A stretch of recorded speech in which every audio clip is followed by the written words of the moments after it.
অদ্ভুত একটা হাদিস বললাম, অদ্ভুত বলতে বলছি অ্যামেজিং হাদিস, যে একজন সাহাবী বলছেন, সালমান রাদিয়াল্লাহু আনহু, তিনি বলছেন যে যখন মুমিনের উপর বিপদ আপদ বালা মুসিবত আসে, তখন মুমিনের এই বিপদ আপদ বালা মুসিবত রোগ শোকের বদৌলতে আল্লাহ পাক তার গুনাহগুলোকে মাফ করে দেন এবং তার মর্যাদাকে বাড়িয়ে দেন, এবং সে আল্লাহর দিকে ফিরে আসার অনুশোচনা করার সুযোগ পায়। আর যখন কাফের মুশরিক বা ফাসিক মানুষকে এইসব রোগ ব্যাধি বিপদ আপদ বালা মুসিবত ঘিরে ধরে, তার দৃষ্টান্ত সেই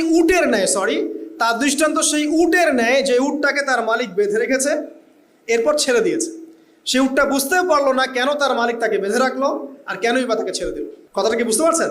যারা আল্লাহ দ্রোহী, তাদের উপর যখন বিপদ আপদ বালা মুসিবত আসতে থাকে, তারা বুঝে না যে কি জন্য আসলো আর কেন চলে গেল। কিন্তু মুমিন ব্যক্তি যারা মুসলিম, আল্লাহর অনুগত, তাদের বিষয়টা হচ্ছে এমন বিপদ আপদ বালা মুসিবত রোগ ব্যাধি তাদেরকে আল্লাহর দিকে ফিরিয়ে নিয়ে আসবে। এই যে পৃথিবীতে নামিয়ে দেয়া, এরপর আল্লাহর পক্ষ থেকে ঐশী গ্রন্থগুলো পাঠানো, নবী রসুল পাঠানো, আলেম ওলামা পাঠানো, আপনাকে হায়াত দেয়া, আপনাকে রিজিক দেয়া, এই শ্বাস নেওয়ার ক্ষমতা দেয়া, আপনাকে জ্ঞান বুদ্ধি দেয়া, বিবেক দেয়া, 3 বেলার খাবার, পোশাক, স্ত্রী সন্তান, কি দেয়নি আল্লাহ রাব্বুল আলামিন।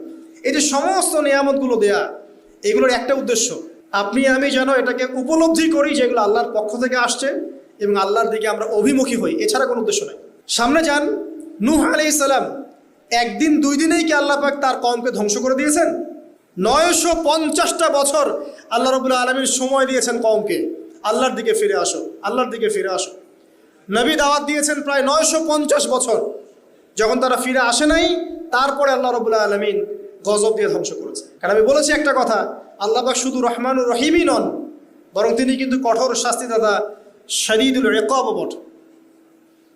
সামনে আরো যান, ইব্রাহিম আলাইহিস সালাম, একা একটা মানুষ নমরুদের সাথে ফাইট করছেন, আগুনে ফেলেই দিল, সে আগুনকে আল্লাহ পাক ঠান্ডা করে ফেললেন। এটা কি আল্লাহ পাকের দয়া নয়?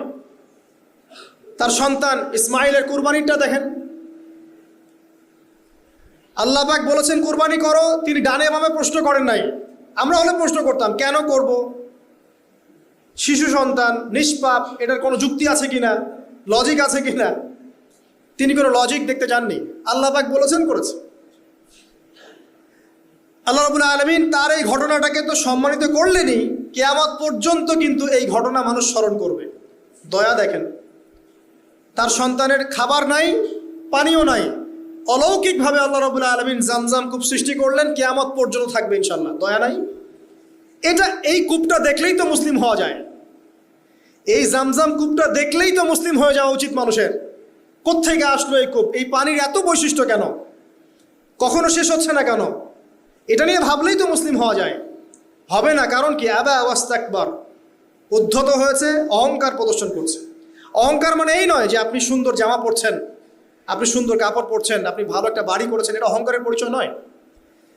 বরং অহংকারের পরিচয় হচ্ছে বাতারুল হাক্কি ওয়া গামতুন নাস, সত্য জিনিস যেটা স্পষ্ট এটাকে অস্বীকার করা আর অন্য মানুষকে ছোট করা, তুচ্ছ তাচ্ছিল্য করা, এই হলো অহংকারের পরিচয়। ইউনুস নবীর কথা মনে আছে আপনাদের? ওই যে মাছের পেটের মধ্যে 3 দিন 3 রাত ঘুরছে আর ঘুরছে, একজন নবী হয়ে তাকে এই অবস্থা ফেস করতে হচ্ছে। এক পর্যায়ে তিনি বুঝতে পারছেন যে আমার কিছু একটা তো ভুল হয়েছে।